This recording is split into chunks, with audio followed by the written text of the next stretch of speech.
بسم اللہ الرحمن الرحیم، السلام علیکم۔ دیکھ رہے ہیں آپ فکر و نظر گوہر جانی کے ساتھ کا ایک اور ایپیسوڈ، اور میں ہوں آپ کے ساتھ آپ کا میزبان سعد زاہد۔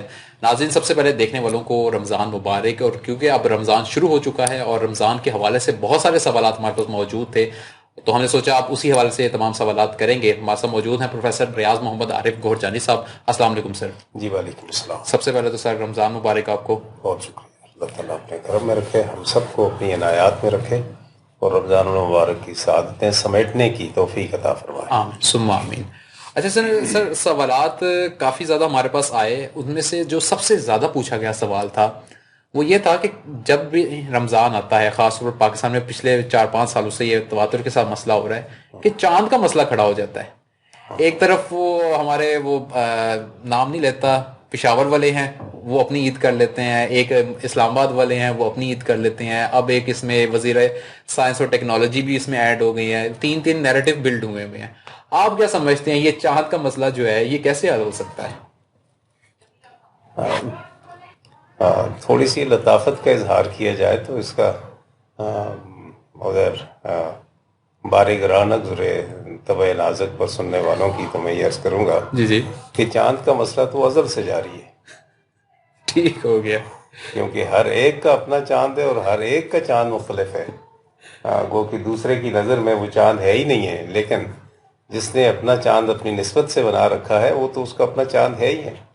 ٹھیک ہو گیا۔ اب آ جائیے آپ کے سوال کی طرف، تو اس کے بارے میں اتنا عرض کروں گا کہ دیکھیے یہ کوئی مسئلہ نہیں ہے، ہم لوگوں نے اپنے طور پر اس کو بنا رکھا ہے۔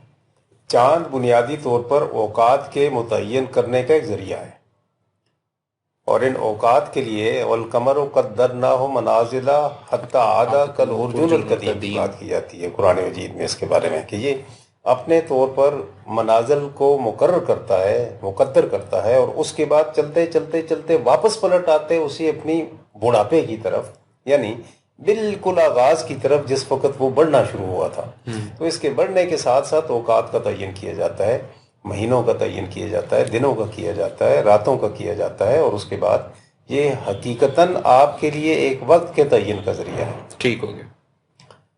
اب اس میں جب ہمارے ہاں عام طور پر کنفلکٹ پیدا ہوتی ہے لوگوں کے شہادتوں میں، تو وہ صرف اور صرف رمضان المبارک میں آ کے ہوتی ہے یا عیدین کے موقع پہ ہوتی ہے۔ ایگزیکٹلی۔ اس کے علاوہ معافی چاہتا ہوں میں، نہ ہمارے ہاں چاند دیکھنے والوں کو پتہ چلتا ہے وہ کہاں موجود ہیں ان معینہ ابھی کہوں کہ تہواروں کے علاوہ۔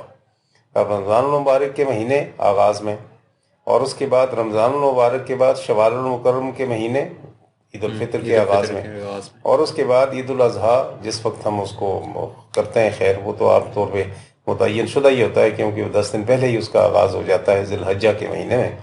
تو ہمیں اس کے علاوہ چاند دیکھنے والے، چاند پر کنفلکشن کریٹ کرنے والے، یا چاند میں تضادات کے طور پر ایک دوسرے کے سامنے مکمل طور پر جتھے اور مخالف دھڑوں کی صورت میں سامنے آنے والوں کا کہیں پتہ ہمیں نظر نہیں آتا، پورے سال میں کہیں نہیں نظر آتا، ایگزیکٹلی نہیں ہوتا کہیں بھی۔ اللہ اپنے فضل اور احسان میں رکھے، اس میں کسی صورت میں بھی کسی قسم کا کوئی تضاد نہیں ہے، تضاد صرف ہمارے خیالات اور نظریات کا ہے۔ بس میں اتنا کہوں گا اس سلسلے میں کہ اگر ہم اس کو سمجھنا چاہیں نا، تو ہم اپنے نقطۂ نظر کو سب سے پہلے دیکھیں کہ ہم کیا کرتے ہیں، ہمارا طرز کیا ہے زندگی گزارنے کا، ہمارا نظم و ضبط کیا ہے ہماری زندگی اور حیات میں۔ کیا ہم ایولیوشنری پروسیس میں ارتقائی منازل طے کرتے کرتے عروج کی طرف جا رہے ہیں یا تنزل کی طرف جا رہے ہیں؟ صرف اس کو متعین کر دیں۔ ہم یہ دیکھ لیں کہ ہم ترقی کرتے ہوئے، ترقی کے زینے طے کرتے ہوئے، ترقی یافتہ اقوام کے ساتھ ساتھ نت نئی ڈسکوریز، مختلف قسم کی ہمارے ہاں ایجادات آتی ہیں، کیا ان سے ہم لوگ مستفید ہوتے ہیں یا نہیں ہوتے؟ یا ہماری کوئی بسا اوقات پچھلے 500-600 سال میں تو ہماری کساد بازاری ہے، ہمارے مسلمانوں میں کوئی ایسا پیدا نہیں ہوا کہ جس نے کوئی نئی چیز کی طرف کوئی طب آزمائی کی ہو یا اپنی ہمت کر کے کوئی جستجو کی ہو یا اس پہ ریسرچ کی ہو۔ لیکن اس سے پہلے بھی اگر دیکھ لیجئے تو کیا ہماری ان ایجادات کا فائدہ بنی نوع انسان کو ہے یا نہیں ہے؟ یہ طرز کہن پہ اڑ کے رہ جانا، یہ حقیقت میں بڑا کٹھن مرحلہ ہے انسانوں کی زندگی۔ اب علامہ اقبال نے بڑا خوبصورت اس کے بارے میں فرمایا ہے کہ آئین نو سے ڈرنا، طرز کہن پہ اڑنا، منزل یہی کٹھن ہے قوموں کی زندگی میں۔ ہماری نت نئی زندگی کے اسلوب، جو نئے نئے ہمارے ہاں سامنے آتے ہیں، ہماری ترقیاں ہیں، ہماری ایجادات ہیں، ہماری ڈسکوریز ہیں، ہم اپنی پوری زندگی میں ہر لمحے ان سے مستفید ہو رہے ہیں، ہماری پوشاک سے لے کر ہمارے پہناوے سے، ہمارے رہن سہن کے طریقے سے، ہمارے یعنی راؤنڈ اباؤٹ دیکھ لیں تو کوئی یہ چیز ایسی نہیں ہے، ہمارے سفر کے ذرائع سے، ٹھیک ہے، ہماری خوراک کے مختلف قسم کی فیکٹریوں میں سے بن کے آنے سے، اب وہ بھی تو ہمارے پاس آ رہی ہیں ساری کچھ، ہم اسی طرح راج چیزوں کو لے کر اپنے طور پر تو انہیں نہیں گرائنڈ کر کے رکھ لیتے، وہ بھی مختلف پروسیجر سے، پروسیسز سے نکل کر ہمارے پاس آ رہی، کیا انہیں بھی ہم رد کر دیتے ہیں؟ نہ۔ اسی طرح افکار انسانیت ڈیولپ ہوتے ہیں، ترقی پاتے ہیں، ہمیں ان افکار انسانیت کو ڈیولپ ہوتے ہوئے دیکھ کر خوشی ہونی چاہیے۔ آسانیاں پیدا کر دی گئی ہیں، اللہ تعالیٰ نے ہی خود انسانوں کو کہا ہے کہ ڈسکور کرو چیزوں کو، ٹھیک ہے، آپ دین میں ہر قسم کی شناسائی حاصل کریں، ٹھیک ہے، وَتَفَقَّهُ فِي الدِّينِ کہا گیا ہے قرآن مجید میں کہ دین آپ کی پوری زندگی، اس میں ہر قسم کا آپ کا رہن سہن، آپ کی ضروریات زندگی، اس سب کو دین کہا جاتا ہے۔ دین صرف اور صرف ریلیجن سے، کسی مذہب سے تعلق نہیں ہے۔ مذہب بذات خود وسیع معنوں میں آتا ہے کہ آپ کی پوری زندگی، پوری حیات، آپ کا دین کمپلیٹ کوڈ آف لائف اس کی میننگ بنتے ہیں، یعنی مکمل ضابطۂ حیات اس کو کہا جاتا ہے۔ ضابطہ اگین کہوں گا، rules and regulation, all disciplines, ان سب کو ضابطہ کہا جاتا ہے، اس کو دین کہتے ہیں۔ دین نے کب منع کیا آپ کو ڈسکوریز کرنے میں؟ دین نے کب منع کیا آپ کو ایگزیکٹنس میں چیزوں کو لانے کے لیے؟ ہمارے ہاں یہ جو چاند کا مسئلہ ہے جس کا آپ نے سوال اٹھایا ہے، یہ قطعی طور پر ہمارا خود ساختہ ہے، ہم نے خود اس کو بنایا ہوا ہے۔ ہاں اگر یہ کہا جاتا ہے کہ پوری دنیا کے لیے ایک ہی دن ہو تو اس میں تھوڑا سا اس کو وضاحت ہونی چاہیے، یہ ممکن نہیں ہے۔ اس لیے ممکن نہیں ہے کہ ہمارے ہاں یہ متداولہ قسم کے یا دورانیے میں آنے والے اوقات پوری دنیا میں مختلف ہیں، جی وہ شمسی کے بھی مختلف ہیں، وہ قمری کے بھی مختلف ہیں۔ اب ایسی صورتحال اگر دیکھی جائے جس میں ایام تبدیل ہیں، مثلا ہمارا فرق اور امریکہ کا فرق ہے، east and west and north and south, سب کا فرق، اوقات کا فرق ہے، کہیں 6 مہینے کی رات، کہیں 6 مہینے کے دن، کہیں سال کی رات سال کے دن، کہیں پر اپنی اس ایگزیکٹنس کے لحاظ سے بھی راتیں اور دن، لیکن difference to another countries in which we at present are living and so far as Americans are concerned, that is totally different, about 17 hours different. And when we are going towards the east، مشرق کی طرف چلے جائیں آپ، Japan, ساتھ فجین islands جتنے بھی ہمارے پاس آتے ہیں، ایسٹرن زون سارے، وہ بھی ہم سے مختلف ہیں۔ ہم سینٹرل میں GMT میں رہنے والے لوگ، ہم ان سے بالکل مختلف ہیں، ٹھیک ہے۔ اب اس اختلاف وقت کے مطابق ہر علاقے کے لوگوں کے سائنسدان یا اس کے مفکرین کو چاہیے کہ اپنے لیے وقت کا تعین کریں۔ اوکے ہمارے ہاں یہ بات کہی جاتی ہے جس کو دلیل کے طور پر دیا جاتا ہے کہ نبی پاک صلی اللہ علیہ وسلم سے، یہ مسلم شریف کی حدیث مبارکہ ہے اور اس کا باب ہے سیام، مین روزہ، مسلم شریف میں۔ اس میں پوچھا گیا کہ یا رسول اللہ صلی اللہ علیہ وسلم، کیا ہم ایک ہی وقت میں پوری دنیا میں روزے رکھ سکتے ہیں؟ تو آپ صلی اللہ علیہ وسلم نے فرمایا کہ نہیں، ایک وقت میں شہر رمضان کا نظر آنا ممکن نہیں ہے۔ اس لیے ممکن نہیں ہے کہ آپ جس بستی میں رہتے ہیں اس سے اگلی بستی میں بہت ساری مسافت کے بعد این ممکن ہے کہ اس وقت چاند آپ کو نظر نہ آئے، اس لیے کہ اوقات کا فرق بن جاتا ہے۔ اب یہ بستی سے مراد گاؤں نہیں تھا، تعلقہ نہیں تھا، چھوٹا سا ٹاؤن نہیں تھا، چھوٹا سا شہر نہیں تھا، یہ ایک انڈیکیشن تھی کہ آپ کا ملک اور اگلا ملک، کوئی اگلا ملک، اس طریقے سے اس میں فرق واضح ہوگا۔ تو فرمایا کہ صورتحال میں ہر ملک کے رہنے والے، ہر بستی کے رہنے والے لوگ اپنے طور پر اس مہینے کا تعین کریں، اس مہینے کا تعین کریں، ٹھیک ہے۔ اب ہر ملک کے رہنے والے اس مہینے کا تعین کریں، اس کا مطلب ہرگز نہیں ہے کہ ایک ہی ملک میں رہنے والے، ایک ہی بستی میں رہنے والے لوگ۔ ایگزیکٹلی یہی ہو رہا ہے ہمارے ہاں، تو یہ سب سے بڑا پرابلم یہ ہے نا، یہی ہو رہا ہے۔ اب اسی چیز کو دلیل بنا کر پیش کیا جاتا ہے کہ نبی پاک صلی اللہ علیہ وسلم نے ایسے کہا تھا تو اس لیے ایسے ہے۔ ایک بار حضرت عمر فاروق رضی اللہ تعالیٰ عنہ کے دور میں ایک صحابی، آپ نبی پاک صلی اللہ علیہ وسلم کے ملک کے شام سے آئے اور مدینہ طیبہ میں، اور آ کر کہنے لگے کہ میرے تو روزے جو ہیں وہ آج آخری روزہ ہے اور کل پورا ہو جائے گا میرا روزہ، لیکن یہاں پر مدینہ میں اس وقت کیا بات تھی کہ نظر نہیں آیا تھا چاند، اور اس کے مطابق 2 روزے بعد میں رکھنے شروع کیے تھے. اوکے، ٹھیک ہو گیا، ٹھیک تو ہو گیا. اسے یہاں پہنچ کر اجماع امت کے ساتھ 2 روزے مزید رکھنے پڑے. اسے کہا کہ آپ اس سے پہلے روزہ نہیں توڑ سکتے. ٹھیک ہے. اور یہ فقہ کا اصول بھی ہے کہ آپ جہاں کہیں سے روزہ رکھتے ہیں دوسری جگہ، خیر ابھی ہمارا سوال نہیں ہے یہ، جی جی، لیکن اس کے مطابق کیا جاتا ہے. اگر آپ نے زیادہ رکھ لیے ہیں روزے، زیادہ رکھ لیے ہیں، جی جی، آپ کسی اور جگہ پہنچتے ہیں تو آپ کو ان کے ساتھ اجماع میں کرنا پڑے گا. آپ نے کم رکھ لیے ہیں روزے اور یہاں آ کر آپ کے کم ہو رہے ہیں، 29 بھی پورے نہیں ہو رہے، تو تب بھی آپ کو یہیں انہی لوگوں کی جن میں آپ ابھی موجود ہیں فالو ان کے مطابق ہی آپ نے کرنا ہے. یہ اجماع امت ہے. ٹھیک ہو گیا. اب شہر رمضان کے بارے میں فمن شہد منکم الشہر فلیصمہ کہا جاتا ہے.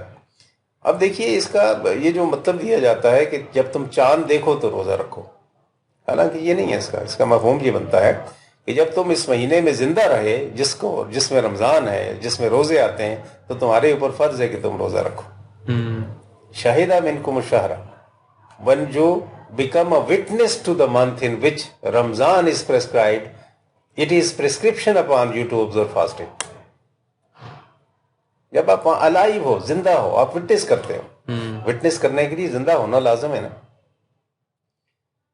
اب رمضان کا دیکھنا، کسی ایک شخص نے دیکھ لیا اس کا چاند، کسی ایک نے گواہی دے دی اپنے ایمان کی سلامتی کے ساتھ، آپ سب پر فرض ہے کہ آپ اس کا روزہ رکھیں، اس کو آبزرو کریں.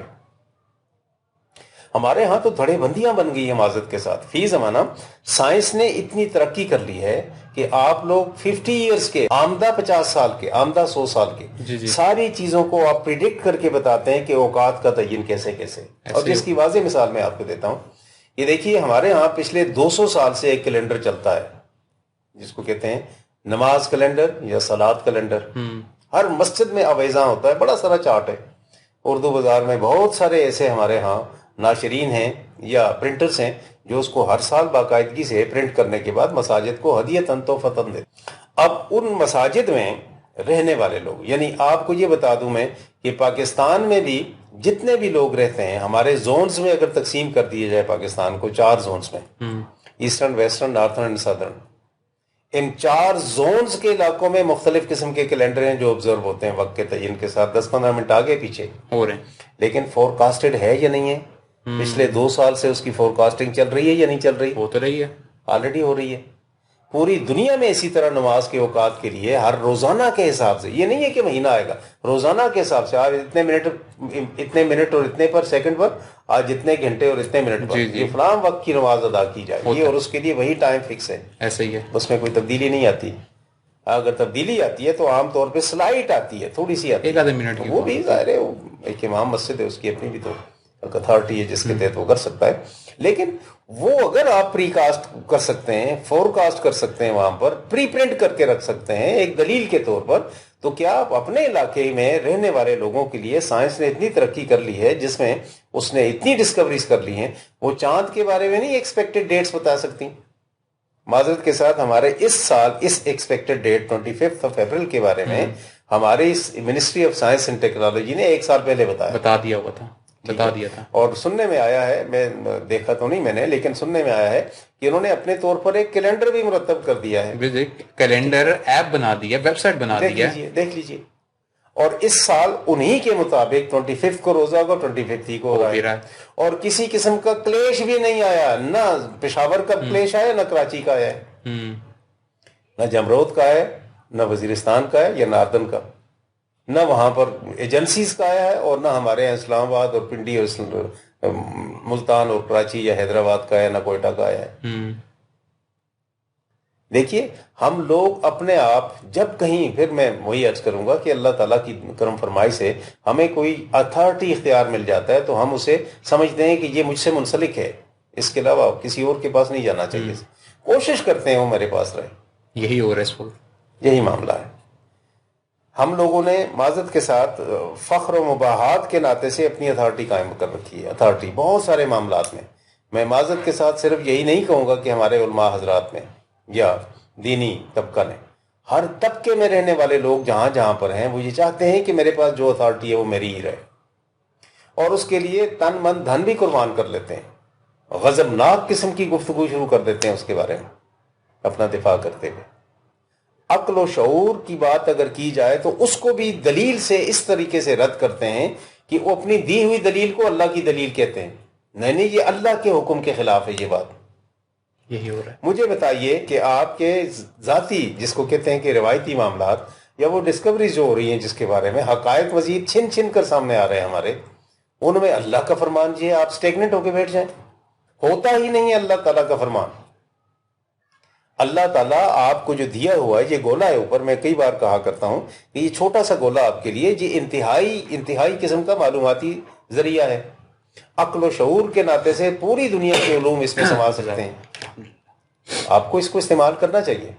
اور اللہ تعالیٰ خود کہتا ہے وَتَفَقَّهُوا فِي الدِّينِ. ابھی پھر میں اس کے لیے فَاعْتَبِرُوا يَا أُولِي الْأَبْصَارِ, قرآن مجید کی بہت ساری آیات ہیں مبارکہ جس میں اکسایا گیا انسانوں کے عقل و شعور استعمال کرو, اور اسی عقل و شعور کے استعمال کرنے کے بعد انسان ترقی کرتے کرتے یہاں پر پہنچ گیا اور مزید بھی آگے جا سکتا ہے.